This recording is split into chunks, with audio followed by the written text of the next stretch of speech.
Bismillahirrahmanirrahim. Assalamualaikum warahmatullahi wabarakatuh. Innal hamdalillah nahmaduhu wa nasta'inuhu wa nastaghfiruh wa na'udzu billahi min shururi anfusina wa min sayyiati a'malina. May yahdihillahu fala mudhillalah wa may yudlil fala hadiyalah. Asyhadu an la ilaha illallah wa asyhadu anna Muhammadan abduhu wa rasuluh alladzi la nabiyya ba'dah.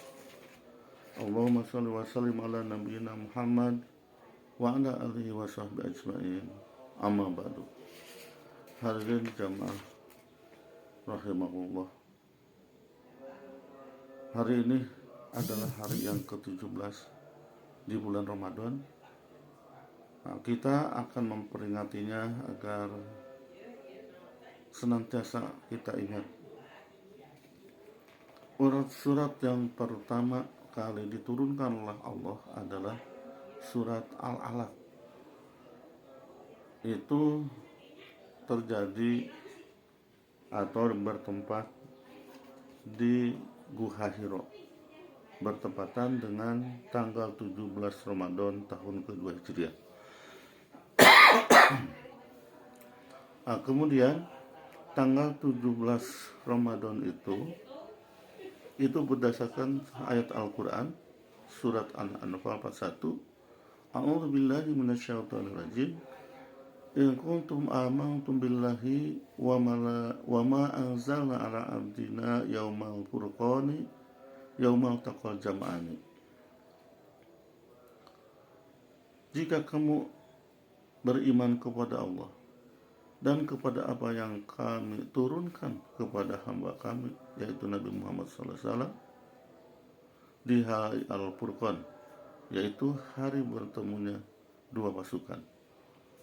Yang dimaksud hari pertemuan dan dua pasukan ialah hari bertemunya tentara Islam dengan musyrik Quraisy yang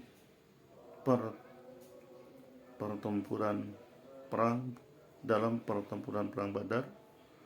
Demikian itu terjadi pada hari Jumat tanggal 17 Ramadan tahun kedua Hijriah.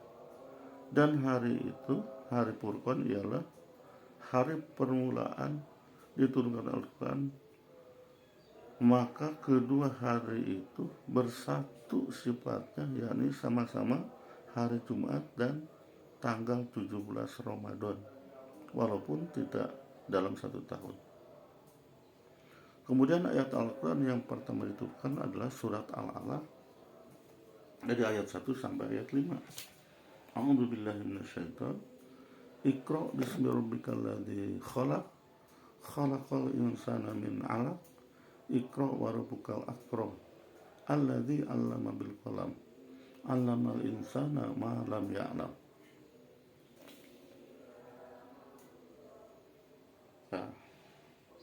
Dalam ayat tersebut, dalam surat ayat 1 sampai 5, ayat yang pertama kali diturunkan tetapi tidak mengandung dakwah, dan ayat itu hanya bersifat menyiapkan Nabi untuk menerima tugas. Tetapi setelah menerima ayat surat Al-Mudaththir, barulah Rasulullah SAW memulai dakwah secara terang-terangan. Dan ayat selanjutnya terus turun yang digunakan sebagai pedoman untuk dakwah yang mengandung perintah dan larangan. Hadirin rahimakumullah, perlu kita kemukakan bahwa di antara ayat-ayat Al-Quran tidak sedikit yang diturunkan karena ada sesuatu peristiwa, sehingga dengan demikian Nabi Muhammad SAW tidak selalu memperoleh bimbingan dan petunjuk yang jelas di dalam melaksanakan pimpinan umat dari Allah Subhanahu wa Ta'ala. Segala kata-kata melaksanakan pimpinan amanah dari Allah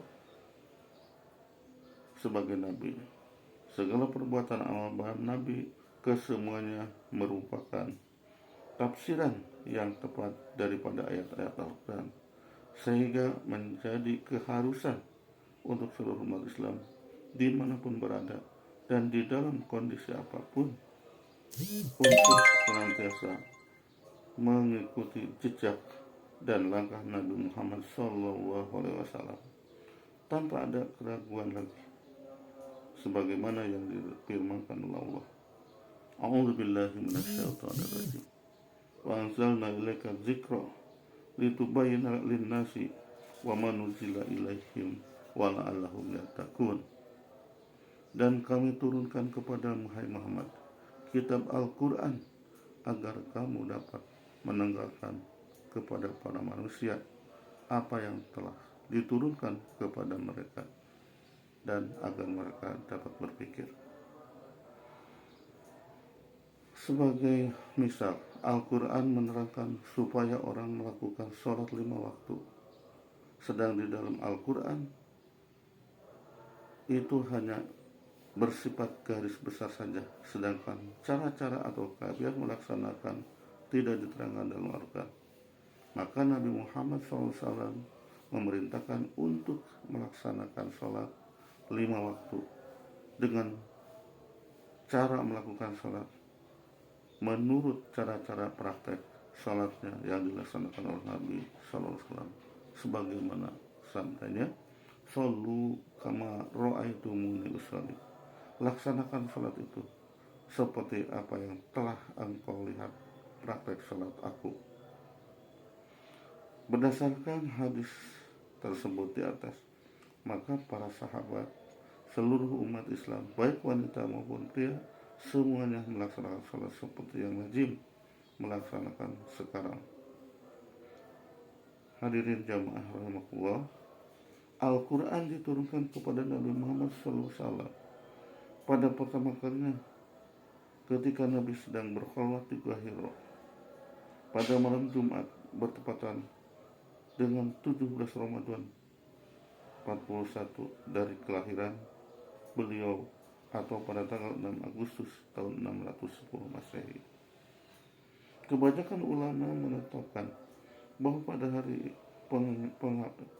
penghabisan turunnya Al-Quran ialah hari Jum'ah juga, tanggal 9 Zulhijjah tahun 10 Hijriah atau tahun ke-63 dari kelahiran Nabi. Hadirin, pada saat itu Nabi SAW sedang berkhulwat di padang Arafah dalam penyelenggaraan haji yang terkenal dengan Haji Wada. Kebanyakan ulama tafsir menetapkan bahwa sesudah hari itu tidak ada lagi Al-Quran diturunkan untuk menerangkan hukum, dan Nabi pun setelah Haji Wada selama 18 hari saja beliau terus wafat, yaitu pada tanggal 12 Rabiul Awal tahun 11 Hijriah. Ayat yang terakhir diturunkan adalah surat Al-Maidah ayat 9 yang berbunyi, "Al-yawma akmaltu lakum dinakum wa atmamtu alaikum nikmati wa raditu lakum Islam dinan." Pada hari ini telah kusempurnakan untuk agamamu dan telah kuucapkan kepadamu nikmatku dan telah kuridhoi Islam ini sebagai agamaku. Hadirin yang dirahmati Allah, itulah yang bisa disampaikan dalam kesempatan yang berbahagia ini. Mudah-mudahan kita bisa meneladani apa yang ada di dalam Al-Quran yang dicontohkan oleh Rasulullah SAW. Akhirnya kami mohon maaf atas segala kekurangan dan terima kasih atas perhatiannya. Akhirul kalam, wabillahi taufiq wal hidayah. Wassalamualaikum warahmatullahi wabarakatuh.